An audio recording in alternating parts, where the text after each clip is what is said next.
Hello, my name is Juwan Davis with the Mass Communications Department at Southern University, and today I am here with the Chief of Police, Thomas Morse Jr. How are you today? Good morning. I'm doing good. Thanks for coming in. Thank you for having me. For 2 decades, you have risen through the ranks of the Baton Rouge Police Department from patrol to leading the police academy, then the entire department. And you were appointed Chief of Police by Sharon Broom January 16, 2024. My first question to you is, what has been the most surprising challenge for you in your new position as Chief of Police?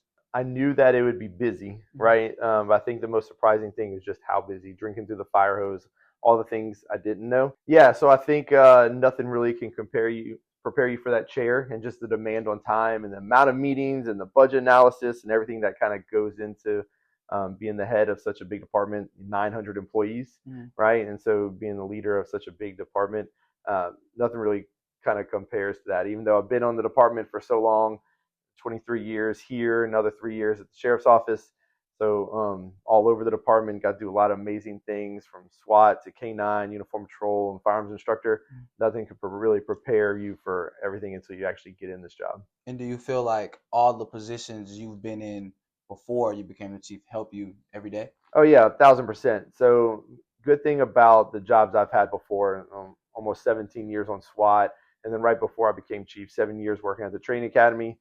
Started off as an academy instructor and then went up to be the commander of training services.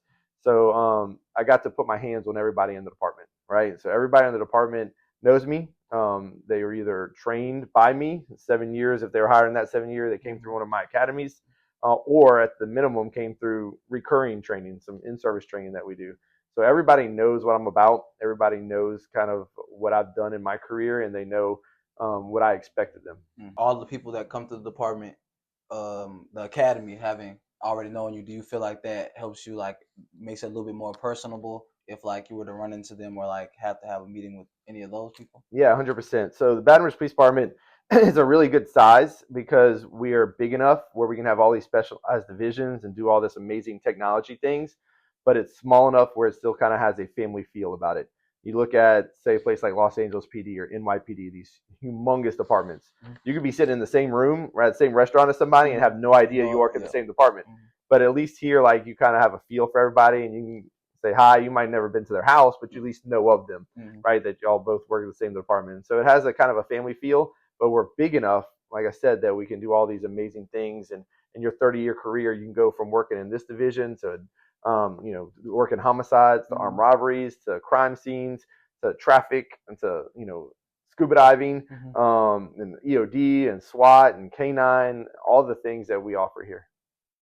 And former police chief Murphy Paul led the department during the exit of a 39-year federal consent decree on racial, gender hiring disparities, a process you helped oversee as training commander.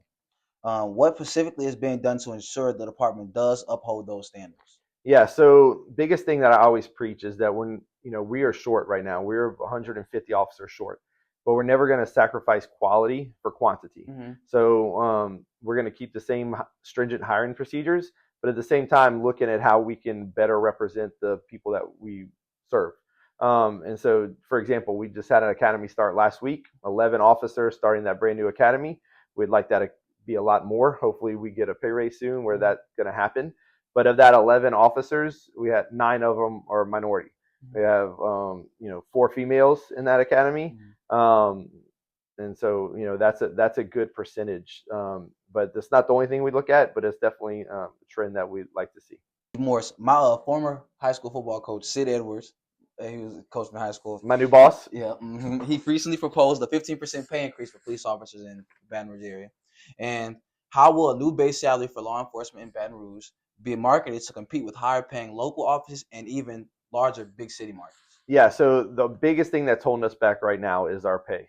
Whenever we go to these career fairs, people want to know how much money am I going to make. And right now we're on the low end of that, competitive. This will put us at the high end where we're really competitive. Law enforcement is a calling, right? It takes a special person to get into law enforcement, and that pool is kind of small. So we want to make sure that we are paying enough that we can attract the top tier professional, top tier talent of that pool that want to be law enforcement. And so that raise is going to go really big for us.